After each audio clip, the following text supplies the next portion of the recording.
Hermanos, la última enseñanza les había dicho que íbamos a hablar de las 7 cartas a las iglesias de Asia. Hoy vamos a hablar de la segunda carta. Les había dicho que no vamos en el orden en que fueron escritas en Apocalipsis capítulo 2 y 3, sino que vamos en el orden de afectación. Vamos de la iglesia peor hasta la iglesia más obediente. Así que vamos a Apocalipsis capítulo 3, versículo 14 al 22. Y hoy vamos a hablar de la iglesia de la Odisea. Apocalipsis capítulo 3, versículo 14 hasta el 22.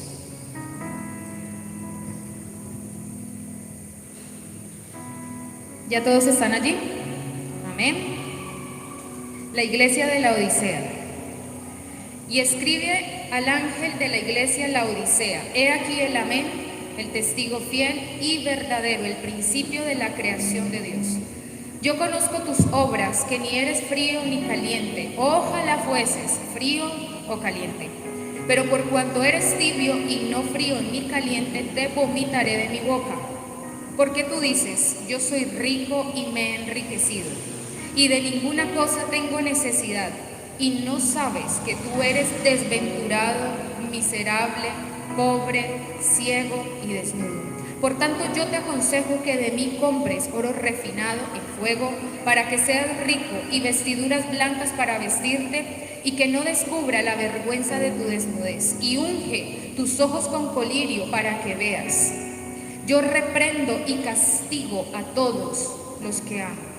Sé pues celoso y arrepiéntete. He aquí yo estoy a la puerta y llamo. Si alguno oye mi voz, abre la puerta, y entraré a él y cenaré con él y él conmigo. Al que venciere le daré que se siente conmigo en mi trono, así como yo he vencido y me he sentado con mi Padre en su trono. El que tiene oído, oiga lo que el Espíritu dice a las iglesias. En la última enseñanza me vine trabajando una dinámica de, primero, cómo se presenta Cristo frente a esa iglesia. ¿Recuerdan?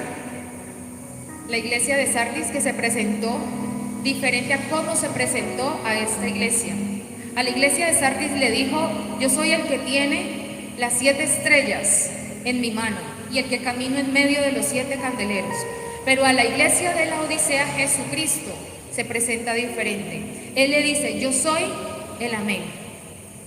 Yo soy el testigo fiel y verdadero. Yo soy el principio de la creación de Dios. El amén, principio, el testigo fiel y verdadero, el principio de la creación. Esa es la forma en que Él se presenta a la iglesia de la Odisea. Y vamos a ver qué significa cada uno de ellos. El amén. ¿Ustedes saben qué significa el amén? Nosotros los cristianos, que somos los amenistas, cuando comenzamos a caminar con Cristo, todo lo que escuchamos afuera ya le decimos amén, ¿verdad? ¿Ustedes recuerdan esos tiempos? El amén significa verdad, significa confirmación, significa certeza, significa lo firme, lo estable e inmutable. Así que cuando nosotros oramos y le decimos: Señor, tú eres el Todopoderoso, y ustedes dicen amén, ustedes están afirmando una verdad, ustedes están acompañando la verdad que yo estoy proclamando. Cuando alguien está orando y le dice: Señor, porque caminamos bajo cielos abiertos y la obra, Señor, que tú empezaste un día, tú la vas a perfeccionar, y usted le dice amén, usted le está diciendo: fiel es al que le estamos orando para cumplir su promesa. Así que Él viene y se presenta a la iglesia de la Odisea y le dice: yo soy el amén. Es decir, yo soy la verdad, yo soy el fiel, yo soy el que les voy a cumplir a ustedes. Yo soy en el que ustedes pueden tener certeza de todas las cosas. Pero dice: yo soy el testigo fiel y verdadero. Fiel y verdadero tiene que ver con que no tiene engaño, que es digno de confianza, el que da seguridad y el que permanece. Eso significa fiel y verdadero, el que no te va a engañar. O cuando decimos que los hombres son fieles, porque no nos van a engañar. Y verdadero significa que lo que se está hablando está completo y lo que se está hablando es irrefutable. Amén. Entonces, cuando Jesús dice, yo soy el testigo fiel y verdadero, lo que está diciendo es, yo estoy en una posición y lo que voy a exponer después de esto es digno de ser recibido y es digno de ser aceptado. Lo que yo voy a hablar en este momento es digno de ser creído y de ser irrefutado. ¿Qué le estaba diciendo a la iglesia de la Odisea? Le estaba diciendo, voy a hablar algo que es verdadero, porque he sido testigo, es decir, yo he estado ahí viendo cada movimiento. Y lo que les voy a decir, recíbalo, porque es real. Porque es digno de que ustedes confíen en lo que yo les voy a decir. Pero les dice, yo soy el principio de la creación. Y cuando Él dice, yo soy el principio de la creación, el Señor está hablando de su posición y de su grado de autoridad. Porque Él no le estaba hablando a una iglesia cualquiera. La iglesia de la Odisea era una iglesia posicionada en una ciudad totalmente próspera, bendecida, enriquecida. Y así era la iglesia. Y lo vemos en los versículos que siguen. El Señor lo que hizo fue marcar su posición y su autoridad, diciéndoles, antes de que ustedes fueran, yo era. Porque antes de que ustedes levantaran cualquier cosa, yo estaba presente en medio de la creación. Así que ustedes pueden ser muy grandes, muy poderosos, muy ricos, pero les está hablando uno que está por encima de ustedes. Esa es la posición que tomó Jesucristo frente a la iglesia de la Odisea. Porque en el versículo 17, la iglesia dice, yo soy rico y me he enriquecido, y de ninguna cosa tengo necesidad. Bien creída la iglesia. Bien creída la iglesia. Así que esta es la posición que Jesucristo adopta. Ahorita vamos a ver la condición en que la iglesia de la Odisea estaba. Porque esta iglesia, lo primero que el Señor dijo es, yo conozco tus obras. Recuerda que les había dicho a todas las iglesias, Él les va a decir lo mismo. Yo conozco tus obras. El Señor conoce la obra de cada uno de ustedes. Así ustedes no levanten su boca para mentir. Si hay engaño y mentira en su corazón, el Señor ya pesó sus corazones. Ya discernió las intenciones de su corazón. Si ustedes ven a alguien y lo codician, así ustedes no vayan y les propongan, le hagan propuestas. Si ustedes en su corazón ya codiciaron, ustedes y yo ya fallamos. Yo conozco tus obras que ni eres frío ni caliente. Ojalá fueses frío o caliente, pero por cuanto eres ¿qué? Tibio. Así que la condición en la que estaba la Odisea, la primera es una iglesia tibia. Pero el Señor más adelante le dice, tú eres desventurada, miserable, pobre, ciega y desnuda. ¿Qué más le agregamos a esto? Estaba completo el paquete. Tibia, desventurada, miserable.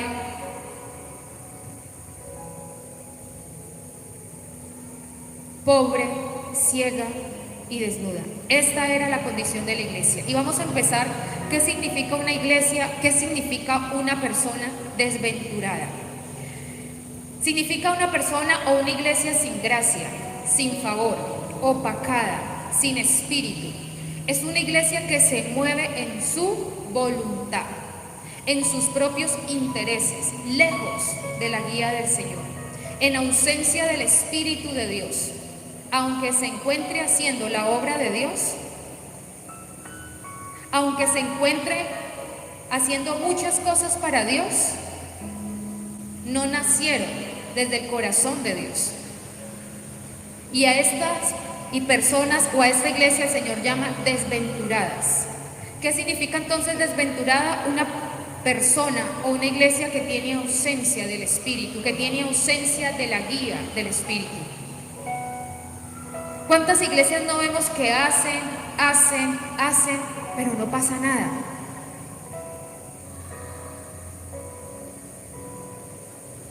No hay vidas que impacten. Son desventurados.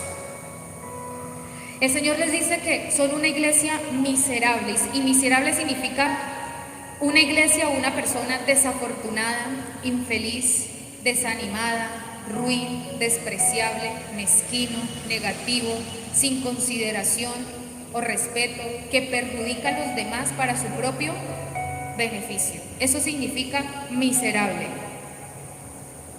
Y Pablo, nosotros lo escuchamos en Romanos capítulo 7, que dice: el mal que yo quiero hacer, lo hago, y el bien que debería hacer y que sé que debo hacer, yo no lo hago.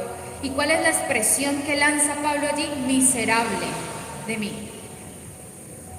¿Por qué? Porque soy desafortunado, porque soy infeliz. Eso es una persona miserable. Y una iglesia miserable es una iglesia que pasa por encima de los demás para poder hallar sus propios intereses. Una persona que es miserable es una persona que se lleva por delante al que encuentre. Pero esas personas son infelices. Esas personas son infelices porque hacer daño a los demás siempre va a dejar una huella incómoda dentro de nosotros.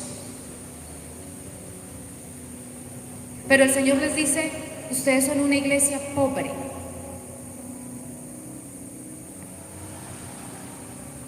Pobre, pero pobre si era una iglesia rica, una iglesia que tenía sobreabundancia. Pero resulta que cuando el Señor les dice: ustedes son una iglesia pobre, en nada está tocando el tema de lo material. Aquí se está refiriendo netamente a lo espiritual. Y hay algo que nosotros debemos aprender, y lo había dicho en enseñanzas anteriores, es que la bonanza en nada está asociada a la bendición espiritual. Porque hay iglesias ricas materialmente, porque hay personas ricas materialmente, pero están pobres espiritualmente, y esta es la peor pobreza que una persona puede cargar, la pobreza espiritual. Y cuando les digo que la bonanza, que la prosperidad, que las riquezas materiales no van asociadas a la bendición espiritual, me explico. Yo no estoy diciendo que la iglesia tenga que ser pobre, ni que los cristianos ni los hijos de Dios tengan que ser pobres. Lo que pasa es que hay un orden dentro de lo material y lo espiritual. Todo procede de lo espiritual, ¿verdad? Y lo material es simplemente una añadidura que el Señor ha determinado por su palabra y ha dicho: primero busquen lo espiritual y luego vendrá la añadidura. Cuando nosotros comenzamos a alterar ese orden, la iglesia o un cristiano comienza a meterse en problemas, porque toda cosa que se sale del orden de Dios comienza a sufrir consecuencias. Amén. Así que nosotros no podemos asociar lo material con lo espiritual. Y el Señor le estaba hablando a una iglesia pobre espiritualmente. Así estaba la iglesia de la Odisea. Pero el Señor le dice: eres ciega. ¿Y eres ciega por qué? Porque no estás viendo lo espiritual. Porque se les llenó los ojos con lo material. Porque ellos comenzaron a aplaudirse a sí mismos: soy rico, me he enriquecido y de ninguna cosa tengo necesidad. Y se dejaron deslumbrar por esa riqueza, se dejaron deslumbrar por toda esa abundancia, se dejaron deslumbrar por todo lo que ellos pudieron alcanzar con los dones, con los talentos, con las cualidades que Dios mismo les dio. Y cuando eso pasa, la gente se vuelve ciega espiritualmente.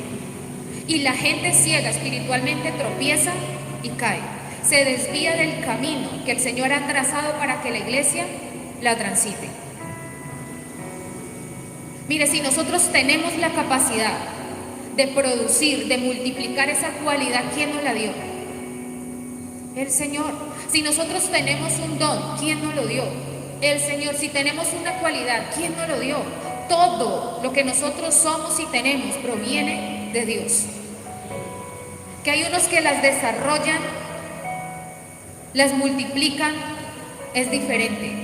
Y que los que las multiplican en lugares diferentes, unos lejos de Dios y otros en las manos de Dios. Entonces allí es donde hay diferencia. Y estaban ciegos espiritualmente porque se dejaron deslumbrar con todo lo que habían alcanzado, los logros, el éxito. ¿Y saben que esto le pasó a Satanás? En Ezequiel capítulo 28 nosotros vemos que la palabra nos dice: en el Edén, en el huerto de Dios estuviste, de toda piedra preciosa era tu vestidura, de cornerina, de topacio, de jaspe, de crisólito, de berilo y de ónice, de zafiro, de cambuclo, de esmeralda y oro. ¿Le cabía una piedra más a las vestiduras de Satanás en los cielos?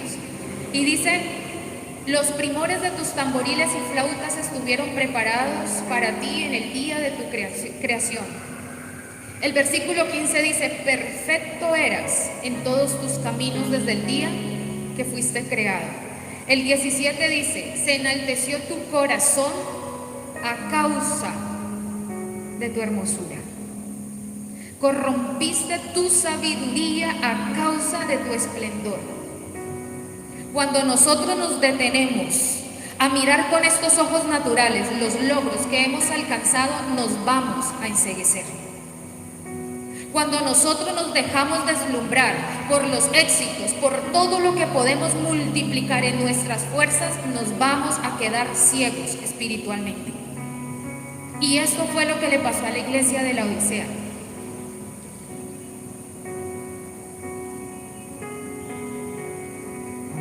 Si usted en algún momento observa que la gente afuera es más prosperada que usted, se multiplica más que usted, le va mejor que usted, pero está lejos de Dios, hoy les voy a decir algo: esa gente está en problemas. Porque la palabra es clara cuando dice que es más fácil que entre un camello por el ojito de una aguja que un rico entre al reino de los cielos. Y eso no quiere decir que los ricos no vayan, ninguno vaya a entrar al reino de los cielos. Eso no quiere decir. Lo que pasa es que hay gente rica espiritualmente y tiene añadiduras de riqueza. Así está su pensamiento. En esa posición está. En ellos primero hay una riqueza espiritual y luego hay una riqueza material. Y ese es el orden. Pero jamás codicie que una persona que es envidiosa, egoísta, tacaña, que se lleva a la gente por delante, tiene más abundancia material que usted. Yo le digo, sienta compasión. Porque esas riquezas todos los días va a cauterizar más su conciencia y va a endurecer más su corazón. Y si usted no está siendo muy bendecido, pues hay que ir a la presencia del Señor a ver qué es lo que está pasando. Amén. Y le dice: tú eres desnudo, tú estás desnudo. Le dice al ángel de la iglesia. Y la desnudez que habla aquí el Señor lo habla en dos enfoques. El primero tiene que ver con que todo lo que esta iglesia hacía, tenía, como actuaba, estaba siendo visible. Todo el mundo lo podía ver, porque no tenía nada que pudiera encubrir la forma incorrecta en la que estaba caminando. Y segundo, el estar desnuda significa que se salió de la cobertura, que se salió de lo que cubría su desnudez, que se salió de quien resguardaba esa desnudez. Y si se salieron de la cobertura, fue porque decidieron meterse en una cobertura que ellos levantaron. Lo mismo que pasó con Adán y Eva. Ellos fallaron, se salieron de la cobertura de Dios y corrieron inmediatamente a encubrir su vergüenza. Y esta iglesia estaba pasando por lo mismo. Se quitó las vestiduras del Señor, se desnudó y se puso unas vestiduras propias. Vestiduras de cosas materiales, de cosas naturales, de cosas que corrompen, de cosas que no van a ir al cielo juntamente con ellos. Lo que la palabra dice, lo que el orín y la polilla corrompe y el ladrón puede ¿qué? De eso se vistió esta iglesia. Ahora pregúntese, ¿hay alguna de estas características, de estas cosas que el Señor especificó dentro de esa iglesia y operan en mí? Porque desafortunadamente la iglesia tibia es la que se ha levantado en este siglo. Nosotros estamos viviendo una temporada de una iglesia de Jesucristo caminando en la tibieza. Y ahora vamos a ver detalladamente qué es caminar como una persona tibia o una iglesia tibia. Ya tenemos todas estas características: desventurados, miserables, pobres, ciegos y desnudos. Ahora vamos a ver cómo camina una iglesia o una persona tibia. Y una persona o una iglesia tibia, uno no sabe si llamarlo cristiano o mundano. Uno no sabe si llamarlo buenas, hermano Pedro, o llamarlo buenas, don Pedro. Porque no sabemos si es hermano o no es hermano. Porque hermano no es todo el que viene a una iglesia. Hermano es el que ha sido adoptado por el mismo Padre. Amén. Con estas características nosotros vamos a identificar entonces a las personas tibias o a las iglesias que caminan en tibieza. Mire, y esto no es para que usted diga,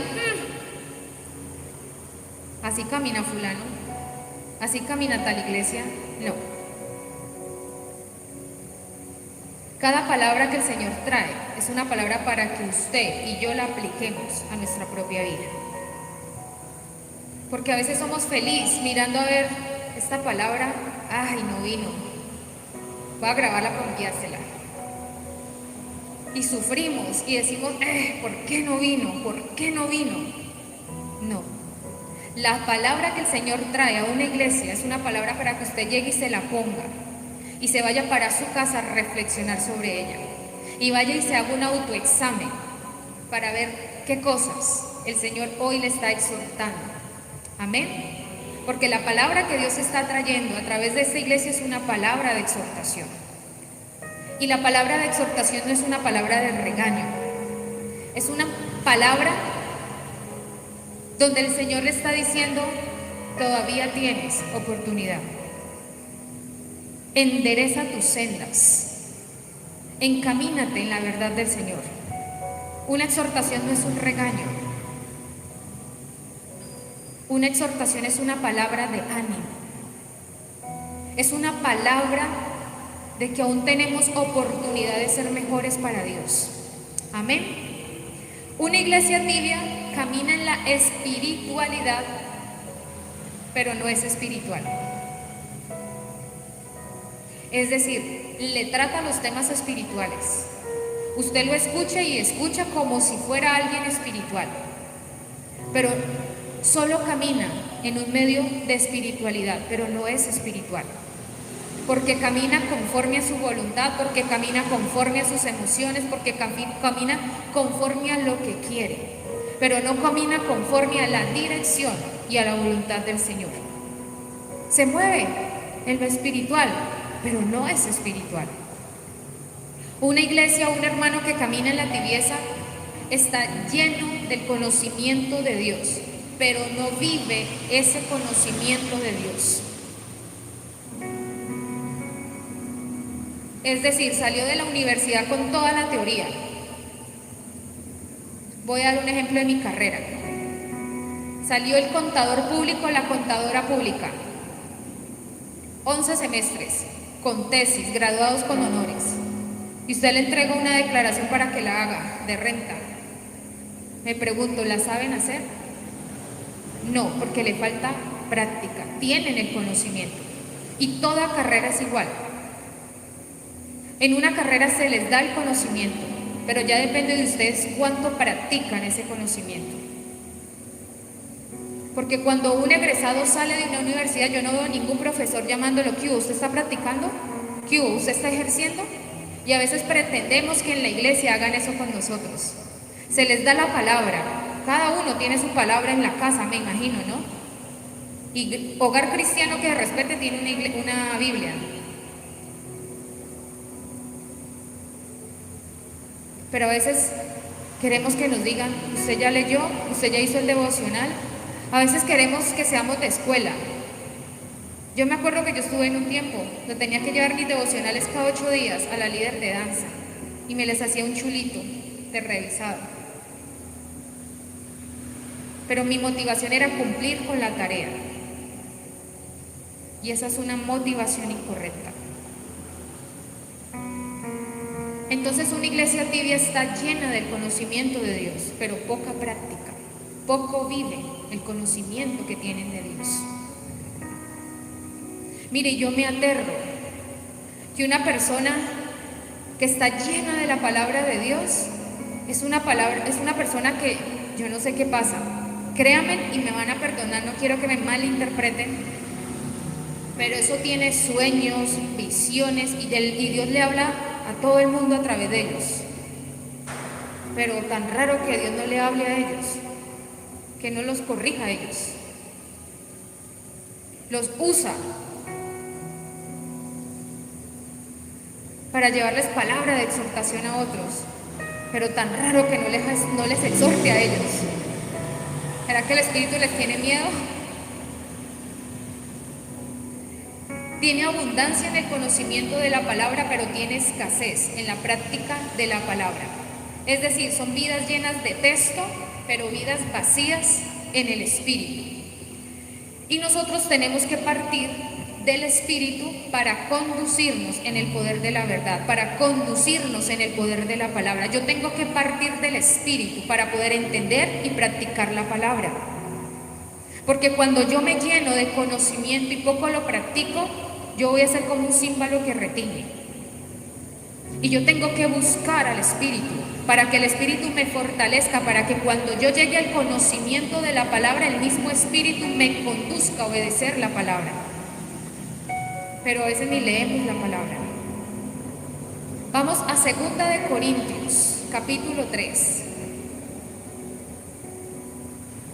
Y vamos a ver qué pasa con una persona llena de la palabra, pero que su espíritu está muerto, que su espíritu está dormido, aquietado. Dice 2 de Corintios capítulo 3 del versículo 4 al 6, y aquí estamos identificando una persona tibia, una iglesia tibia. Dice 2 de Corintios capítulo 3 versículo 4 al 6. Y tal confianza tenemos mediante Cristo para con Dios. No que seamos competentes por nosotros mismos para pensar algo como de nosotros mismos, sino que nuestra competencia proviene de Dios, el cual asimismo nos hizo ministros competentes de un nuevo pacto, no de la letra, sino del Espíritu, porque la letra mata, mas el Espíritu vivifica. Cuando nosotros leemos el contexto de esta palabra desde el versículo 1, aquí no nos está diciendo, oiga, no estudie, no se enriquezca intelectualmente con la palabra, porque es que si usted estudia mucho, usted se va a morir, porque es que la letra mata y el Espíritu vivifica. No, cuando nosotros leemos este contexto, el Señor está diciendo, oiga, ustedes son administradores de este nuevo pacto, a ustedes les fue entregado la palabra, porque la palabra es la guía, pero la palabra es aplicada desde la guía del Espíritu Santo. Por eso dice, la palabra mata, la letra mata, pero el Espíritu vivifica. Porque cuando nosotros administramos la gracia del Señor, administramos la palabra del Señor, y solamente nos sujetamos al texto, nosotros vamos a condenar a todo el mundo lo vamos a mandar para el infierno, a todo el mundo le vamos a ver las debilidades, el pecado, porque la letra mata. Y cuando yo comienzo a entender que la palabra es necesaria, pero tiene que empezar desde el Espíritu, yo voy a entender que la palabra es la guía y la dirección, que la palabra me marca a mí los límites en los que yo me debo de mover, que es el modelo, el diseño al que Dios a mí me llama, pero que tenemos un Espíritu que tiene el poder suficiente para conducirme a la obediencia de esa palabra. Que yo, para poder adentrarme cada día en la obediencia de esa verdad, yo necesito al Espíritu. Y que yo no puedo estar simplemente sujetándome a la letra o al texto para decir nadie se va a salvar, porque mire cómo camina, porque mire cómo uno le predica y la gente no cambia. No. Cuando yo parto del Espíritu, yo parto del poder que me rescató a mí cuando yo estaba perdida, y que lo que hizo conmigo lo puede hacer con cualquiera que está allá afuera. Y que la administración que yo tengo de la palabra es simplemente el manual de vida, para que cuando el poder de Dios haga la obra ya, se venga a terminar de perfeccionar la obra que Dios empezó. Amén. ¿Me doy a entender? De eso se trata la palabra cuando dice que la letra mata, pero el Espíritu vivifica. Porque nosotros no podemos sacar un texto del contexto. Y hay gente que se niega a estudiar porque se vuelve loca, porque se muere, supuestamente. Y he visto tantos testimonios de hombres, científicos, estudiosos, que se sentaron a leer la palabra, que se sentaron a encontrarle los errores a la palabra, y se encontraron con una vida llena de errores, y se encontraron que la palabra era infalible, que era poderosa, que en esa palabra había vida y verdadera vida. Amén. Así que lo que yo tengo que aprender es a vivir esa palabra por el poder del Espíritu Santo. Así que vemos una iglesia que abunda en lo natural, pero no en lo espiritual. Y esta iglesia se dejó llenar de lo que podía ver, de lo que podía palpar, de lo que les satisfacía. Por eso dijo: yo soy rico y me he enriquecido. ¿Y sabe por qué es tibia? Porque adoptó el mismo pensamiento del mundo. Entre más tengo, más exitoso estoy, más éxito tengo. Entre más abundancia de lo material tengo, me siento con más poder, me siento más tranquilo, más tranquila. Como si mi tranquilidad, mi gozo, mi paz dependiera de lo material. No. Nosotros tenemos que apartar nuestro pensamiento de cómo piensa el mundo. Por eso esta iglesia estaba tibia, porque había adoptado el pensamiento del mundo. Y por eso el Señor les dice: miserables. Miserables. Porque en este momento, como piensas, eso te hace un desafortunado. Porque la manera en que estás pensando te hace negativo, te hace mezquino. Otro punto que nos identifica a nosotros, o identifica a una persona como tibio, o una iglesia tibia, es cuando perdemos el orden. Cuando nosotros perdemos el orden de lo material y de lo espiritual, nosotros vamos a comenzar a ver a otros por debajo de nuestra espiritualidad. Todo el mundo nos va a parecer que no son espirituales. Y nosotros nos vamos a sentir súper espirituales.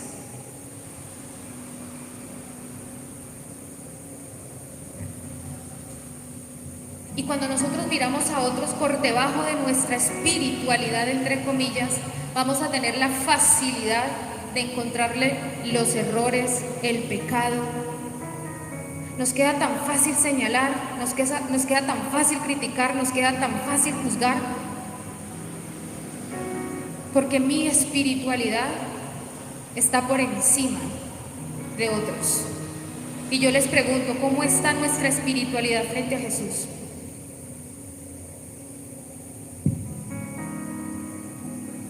Por eso el Señor les dijo desventurados y ciegos, porque estaban mirando hacia allá, pero nunca se miraron hacia acá. Y yo les hago un llamado a ustedes, ahora que somos poquitos, a los que sirven. Aprendamos a vivir la palabra como es, porque nosotros vamos a tener gente a nuestro alrededor. Y si nosotros no vivimos la palabra como es, no vamos a tener la autoridad para corregir o exhortar a otros. Yo no voy a poder exhortar a alguien de una mala manera de vivir cuando yo no estoy viviendo correctamente. Y el llamado es que nosotros aprendamos a ser luz, porque cuando somos luz vamos a ser guía para otros. Yo no le puedo decir a alguien, usted tan terca que es. Y cuando a mí me dicen algo, yo me sostengo en lo que yo digo, en lo que yo pienso, y soy terca con lo que yo tengo aquí y aquí. Pero estoy corrigiendo a alguien a que deje de ser terca. Le digo a alguien, corrige tu lenguaje, porque tu lenguaje no es un lenguaje de reino. Y yo hablo truanerías. Y yo hablo cosas que son necias. ¿Cómo voy a corregir a alguien de su lenguaje cuando el mío ni siquiera está alineado a la verdad?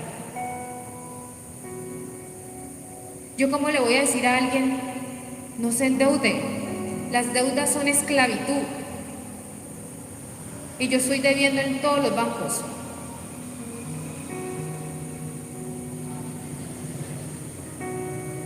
Nosotros debemos comenzar a medir nuestra espiritualidad, no medir la espiritualidad de nuestro hermano, de nuestro amigo, de nuestro compañero. Midamos nuestra espiritualidad. Una iglesia tibia permanece en la obra, y esto es lo que trae confusión. Una iglesia tibia permanece en el hacer para Dios, pero ha cerrado su corazón a la verdadera obra. Ha cerrado su corazón a la obra del Espíritu. Entonces se acostumbró a hacer, y como es una iglesia que hace para Dios, eso genera confusión, porque uno ve que es una iglesia entregada, una iglesia que hace, una iglesia que evangeliza, una iglesia que enseña, que pastorea, una iglesia que adora. Sigue en la obra del Señor. Pero lo malo es que no se ha expuesto a la verdadera obra, que es la que verdaderamente transforma, y es la obra del Espíritu. Cuando yo solamente me dedico a hacer, yo me voy a estancar espiritualmente, porque la obra del Espíritu es la que me continúa a mí perfeccionando, a mí y a usted cada día. Porque la obra del Espíritu es la que me exhorta, la que me corrige, la que me aparta de lo incorrecto, la que me susurra al oído si estoy creciendo o no estoy creciendo, si lo que estoy haciendo es lo mejor o no, es lo que me redarguye del mal. Esa es la verdadera obra que nosotros debemos todos los días preocuparnos por hacer. No, es que yo danzo, es que yo enseño, es que todo el que va a mi oficina yo le predico. Pero ¿cómo estoy yo? ¿Cómo está la obra que debo buscar todos los días en mi vida? Evangelistas, ustedes que tienen la capacidad de predicarle a todo el que ve, la boca no se les puede quedar calladita, porque tienen esa capacidad, ese don de Dios para predicar el Evangelio. No se preocupe tanto porque la gente no lo escucha, no le aceptó la predicación, no le aceptó la palabra. Preocúpese más por la obra que usted le está permitiendo al Espíritu Santo, y que en últimas es el que le va a dar autoridad para usted predicar, y que la palabra que usted lance sea una palabra de poder, porque va con autoridad. Amén. ¿Van conmigo? La obra que el Señor hace es una obra que añade, que fructifica y que multiplica. Si usted se mira 2 meses atrás y usted sigue siendo el mismo, yo le digo, estamos en problemas. Si nosotros nos miramos 6 meses atrás y nosotros seguimos siendo el mismo, estamos en problemas. Porque eso es un reflejo de que no estamos permitiéndole al Espíritu la obra que un día empezó en nosotros. Amén. De ninguna cosa tengo necesidad, le dijo la iglesia al Señor. Y eso significa autosuficiencia. No necesitamos nada de nadie. Y esto no es sino superioridad disfrazada de santidad. Yo no le recibo a nadie, yo no escucho a nadie. ¿Por qué? Porque todo el mundo está en un nivel mucho más abajo que mi nivel espiritual. Entonces me disfrazo de santidad y me siento superior. No lo digo, pero me siento superior. Y me creo autosuficiente en todo lo que yo hago. Esta ciudad sufrió un terremoto en muchos años atrás. Y en ese tiempo que estaba Roma reinando sobre todo, le ofreció ayuda a la Odisea, a la ciudad de la Odisea. Y ellos le dijeron, no necesitamos de nadie. Nosotros somos capaces de restaurar y de volver a arreglar todas las cosas. Si algo identifica a una iglesia tibia es la autosuficiencia, creer que no necesitamos ayuda de nadie o que ninguno tiene la capacidad para ayudarme en mi debilidad o en mi problema. Y esto fue lo que hizo la iglesia. Mira, hay un problema con los hombres de Dios y los he conocido, que creen que leyendo la palabra, que en la presencia del Señor ya eso es suficiente para levantarse ni para ser los hombres que Dios espera. Permítame, les tengo una noticia. Eso se llama autosuficiencia. Porque si usted está asistiendo a una iglesia y usted tiene personas a su alrededor que Dios ha puesto, déjeme decirle, usted necesita la ayuda de alguien para ciertas debilidades que hay en usted. En cosas que usted no ha podido ni superar, ni sanar, ni restaurar. No, eso sale con ayuno y con oración. Eso también sale confesándole a alguien su debilidad y diciéndole, necesito ayuda. Yo necesito que usted me acompañe en este proceso de restauración porque hasta el día de hoy yo no he sido capaz. Y hay gente que se ha levantado, sí. Hay gente que ha sido usada, sí. Hay gente que ora, que tiene revelación, iluminación, sí. Pero tiene problemas de carácter. Tiene problemas de pecado, de orgullo. Porque como han crecido solos, no necesitan a nadie. Y eso es autosuficiencia. Y vemos carácter mal formados, vemos gente que quiere hacer lo que quiere por encima de todo porque son tan espirituales. Y todo lo que reciben Dios se los reveló. Yo he escuchado que hay gente que dice que tiene todos los dones. Todos los dones.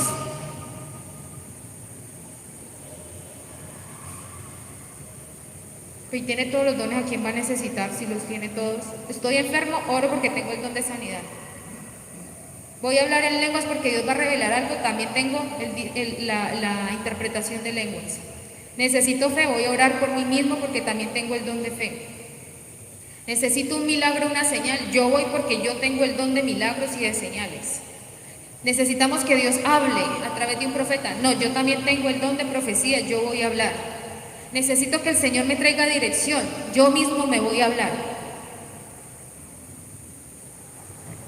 No, pues dejémoslo solo en la iglesia, porque puede con todo. Iglesia, si usted tiene un área que no ha podido vencer, busque ayuda. Pero no busque ayuda con orejas de pescado. Aprenda a escuchar y aprenda a obedecer el consejo de parte de Dios. Porque sí, hago la tarea, necesito ayuda. Mira, las cosas son así, así, se hacen así, asá, ta. Y usted en 2 meses, igualito todo el mundo. No, es que usted no ora conmigo, es que usted no me llama, es que usted... Uno les muestra el camino, pero el interés le tiene que poner usted.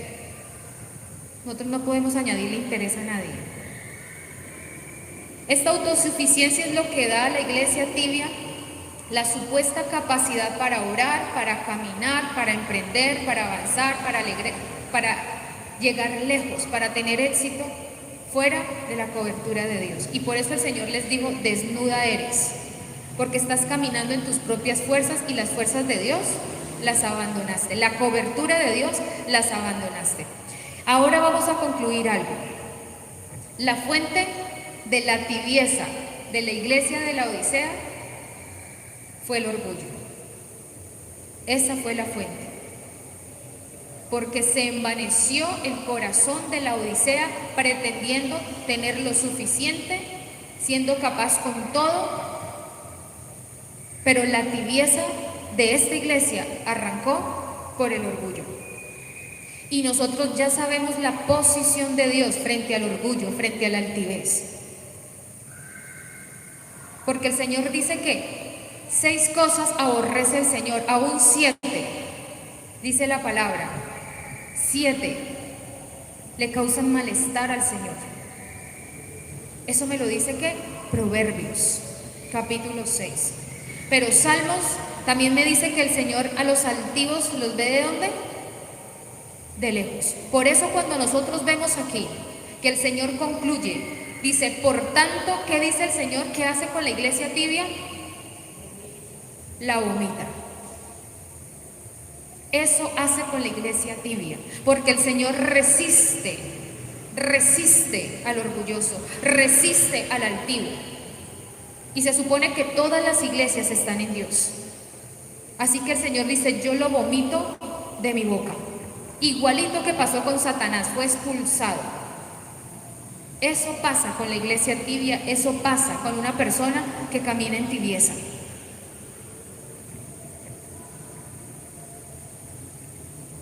¿Qué es lo delicado de una iglesia tibia? Para ir terminando. Una iglesia fría no involucra el buen nombre de Dios. La iglesia fría no involucra a la iglesia. La iglesia fría no involucra la doctrina, no involucra el evangelio.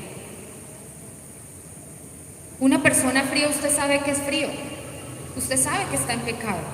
Usted sabe que está en el mundo. Pero una persona tibia participa de la iglesia y participa del pecado.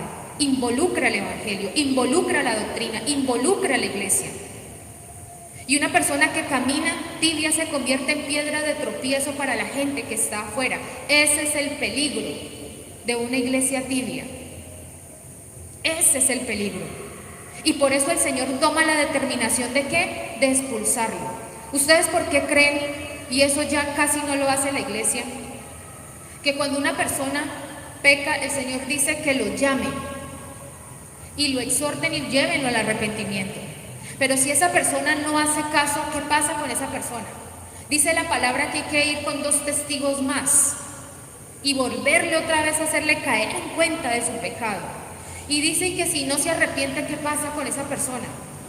Dice que desde la iglesia públicamente lo exhortan, lo corrigen. ¿Y qué pasa con esa persona que no se arrepiente, que quiere seguir siendo tibio? El Señor dice, trátalo como impío. Pero hoy le damos palmaditas a la pobre víctima del pecado. Le damos palmaditas a la pobre víctima que no quiere cambiar ni corregir su forma de caminar. Y preferimos tener una iglesia tibia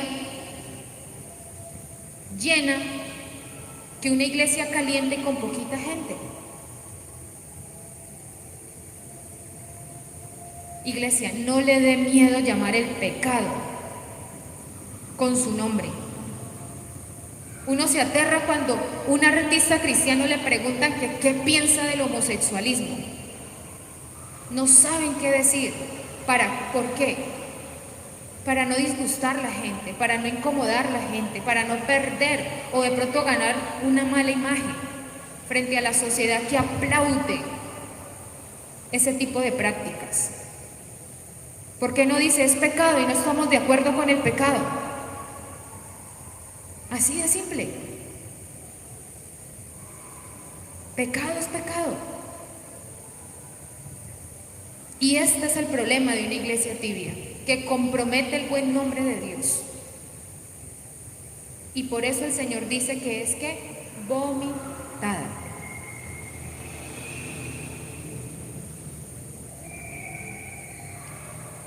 Cuando ustedes leamos todas las 7 cartas de las iglesias, vamos a darnos cuenta de algo.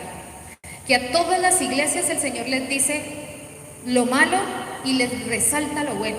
Tienen una cosita buena. En la iglesia de Sardis habían unos poquitos que caminaban bien, pero esta iglesia no le dice nada bueno, y es algo bien particular con la iglesia de la Odisea.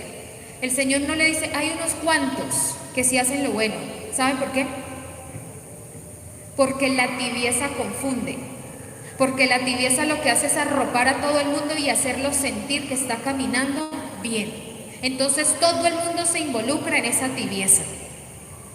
Y por eso, iglesia, créame, que si algo clamamos en esta casa es que desde este altar haya fidelidad a la palabra. Haya fidelidad a la palabra. Que haya obediencia a la palabra. Amén. Y por eso hace un momento y el Señor me ha venido trayendo esta oración. Lo que más anhelamos es que el Señor haga la obra que ha dicho que va a hacer con Iglesia de Restauración. Dios está presente, es lo que anhelamos. Que cada promesa que el Señor derramó sobre esta casa, sobre esta iglesia, sea en el sí, en el amén, que sea cumplida y manifiesta. Amén. Pero si nosotros le estamos estorbando, que lo haga con nosotros o sin nosotros. Así de simple. Si nosotros queremos caminar bien, y si no, pues que levante otros, pero que la obra sea hecha. ¿Queremos? ¿Anhelamos? ¿Deseamos ser partícipes? Como dice el letrero allí del concejal, cuando los hechos hablan, las palabras estorban. Así que por los frutos es que nos conocen, por lo que hacemos desde el Espíritu, es lo que verdaderamente vale la pena. Vamos a terminar con el consejo que el Señor le da a la iglesia de la Odisea. Mire, una iglesia puede estar muy mal. La iglesia de Sardis estaba muerta, pero aún la iglesia muerta, el Señor le habló palabra de esperanza. Amén. Así que mientras vivamos y respiramos, tenemos oportunidad de reivindicarnos con el Señor. Amén. ¿Cuál es la dirección y el consejo que trae Cristo? El Señor le dice, compra de mí oro refinado en fuego. Es decir, el Señor le está diciendo, hey, iglesia de la Odisea, cambie de proveedor. Donde usted está comprando en el lugar incorrecto. Le está diciendo, cambie los materiales de construcción con los que ustedes están construyendo reino. Y le está diciendo, cambie los tesoros que les está a ustedes aumentando su riqueza. Porque todo, con lo que ustedes han edificado, con lo que se han enriquecido, es corruptible. Es corruptible. Y Él les está diciendo, compren oro de mí. Conviértame en el proveedor de sus materiales de construcción. Conviértame a mí en la fuente del tesoro con que ustedes se van a enriquecer cada día. Porque lo que yo doy, porque lo que yo a ustedes les doy, eso va a permanecer en la eternidad. No se va a quedar aquí en la tierra. Va a partir con ustedes. Y el Señor les dice, para que seas rico. Les está revelando la pobreza en la que están. Pero ¿saben qué es lo maravilloso del Señor? Que el Señor sabe que es una iglesia que está acostumbrada a vivir en la riqueza. Y el Señor no les cambió el ambiente ni la atmósfera de riqueza. El Señor les está diciendo para que sigan siendo ricos. Y a mí me asombra el Señor como es de fiel. Él no les está diciendo de ahora en adelante, como estaban ricos, ahorita van a volver pobres, van a caminar pobres para que aprendan. No, Él les está diciendo para que continúen siendo ricos. ¿Sabe qué es lo que pasa?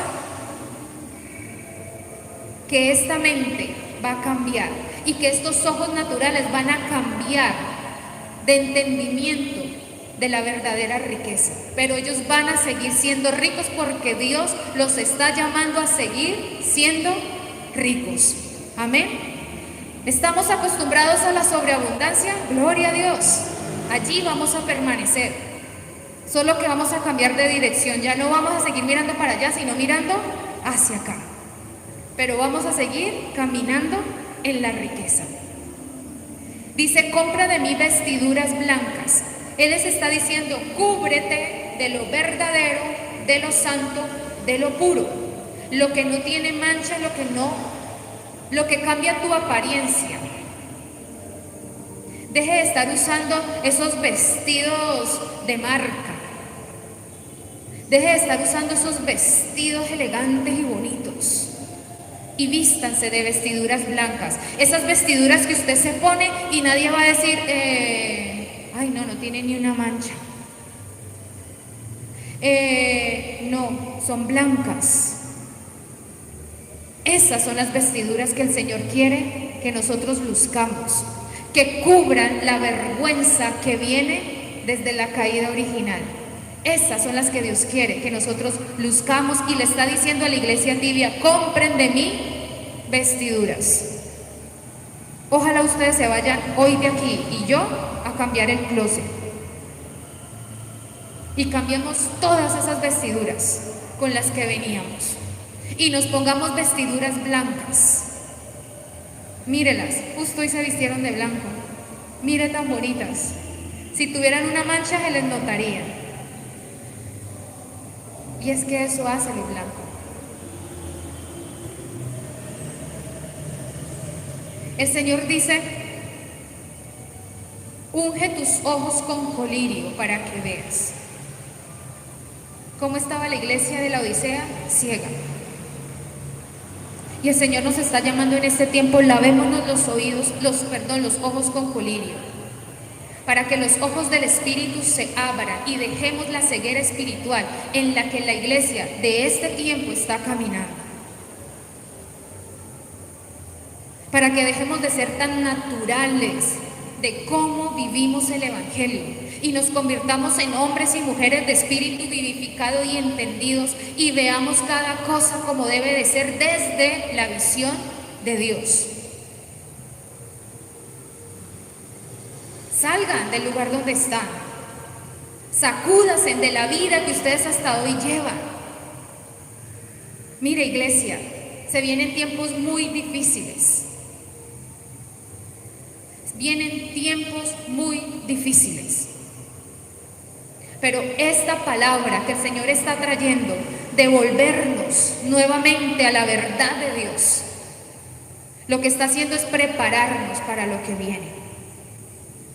Nosotros no sabemos si nos van a utilizar de refugio, de consuelo, de proveedores, de los que levantan, de los que sostienen. Nosotros no sabemos cómo Dios nos va a usar. Pero si no tenemos nada para dar, pues usted va a ser parte del problema y no de la solución. El Señor dijo, yo reprendo y castigo a todos los que amo, y dice, sé celoso. Y celoso tiene que ver con guardarnos de las mezclas, aprender a ser guardadores de lo puro, de lo santo. Déjese de las mezclas, deje de estar adoptando dentro de su caminar con Dios lo que Dios no ha llamado. Y el Señor dice, arrepiéntete. Y arrepentimiento significa apartarnos y abandonar el pecado. Mire, es increíble, gente con años en el Evangelio y siendo practicantes del pecado. Siguen ni siquiera es un desliz, ni siquiera es que cayeron citicos, no, sino que viven en la práctica del pecado.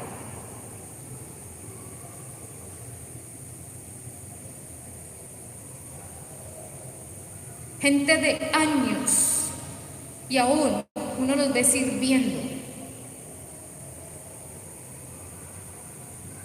y caminando en la práctica del pecado. Eso hay que cambiarlo dentro de la iglesia de Jesucristo.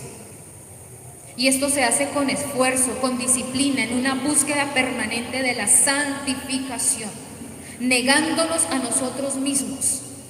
Amén. Hay algo que Dios ha traído a esta casa. Somos poquitos, pero el Señor a los poquitos nos está diciendo: fructifíquese para que se multiplique. Porque cuando nosotros fructificamos, nosotros vamos a ser testimonio para otros. Y lo que hablamos lo vamos a hablar con autoridad. Y arrepentirse significa apartarnos del pecado, abandonar el pecado. Son mentirosos, apártense de la mentira. Fornican, apártense de la fornicación. Ustedes son felices tomando lo ajeno, echándole ventaja a los demás, apártense de eso. Ustedes tienen idolatría en sus corazones por alguien. ¿Hay algo o alguien que ocupa el lugar de Dios en sus corazones? ¿Hay alguien más importante en su vida que Dios? Usted hoy no camina en la verdad porque es que mis sentimientos pueden más. Arrepiéntanse de la idolatría, porque idolatría no es el crucifijo arriba de su cama, no es la estampita dentro de su billetera. Eso no es la idolatría de aquí. La idolatría es cuando hay algo o alguien por encima de Dios. Y miren, yo sé que eso suena, le puede erizar a uno hasta la piel y le puede dar a uno hasta miedo. Pero uno debería orar: Señor, todo lo que ocupa tu lugar, córtalo. Lo que a mí me hace desviarme de ti, córtalo. Yo le cuento que vendría dolor y tristeza si el Señor cumple esa palabra, escucha esa petición.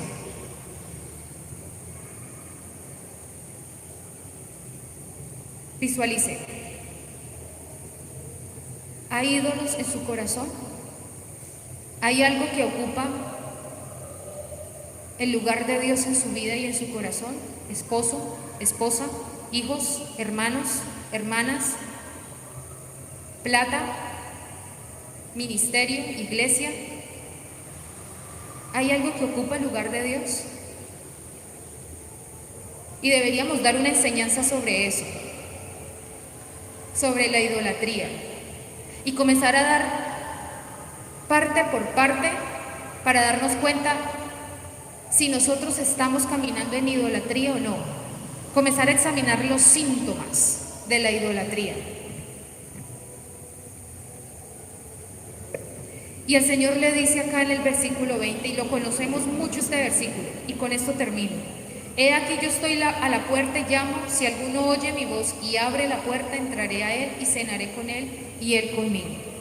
El último consejo, o a donde está direccionando Dios a esta iglesia, es a que abra la puerta y deje entrar nuevamente la presencia de Dios a su vida, para poder que comiencen otra vez a ser uno, a sentarse en la mesa y alimentarse del alimento correcto. ¿Saben por qué? Porque era una iglesia que caminaba en lo natural, pero se había apartado de la guía del Espíritu Santo. Y lo que el Señor les está diciendo allí es: yo toco a la puerta.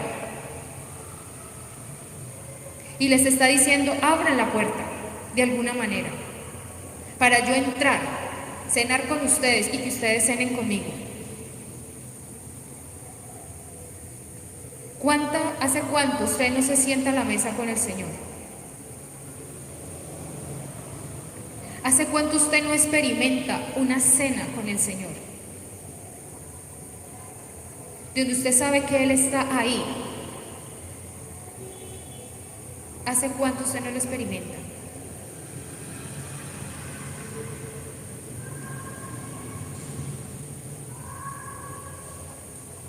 Y el Señor les dice todos estos consejos conforme al corazón de esta iglesia. Incluso cuando el Señor les dijo: compren de mí, era porque era una iglesia acostumbrada a pagar el precio, porque tenían con qué hacerlo. Pero el precio que el Señor estaba llamando a pagar era un precio de sacrificio, de entrega, de disciplina, de obediencia. Amén. Este es el mensaje de la iglesia de la Odisea. Y usted se va a ir y usted va a reflexionar. ¿Usted está viviendo tibieza espiritual? ¿Usted está caminando en tibieza espiritual? No se vaya a convertir en vómito de Dios. Porque un vómito es una mezcla de todo.